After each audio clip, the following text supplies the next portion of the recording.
Bismillahirrahmanirrahim.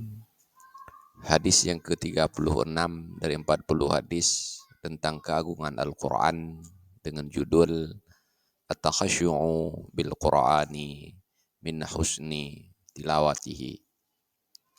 Sebahagian daripada keindahan ketika membaca Al-Quran adalah membacanya secara khusyuk.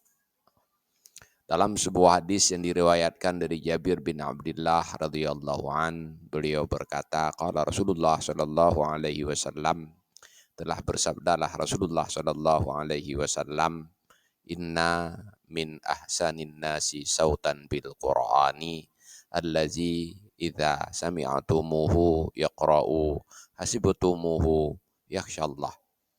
Sesungguhnya bagian daripada manusia yang paling bagus suaranya ketika membaca Al-Quran adalah mereka yang ketika membaca Al-Quran kamu menganggapnya dia takut kepada Allah. Hadis ini diriwayatkan oleh Ibnu Majah. Wallahu a'lam bishawab. Walhamdulillahi rabbil alamin.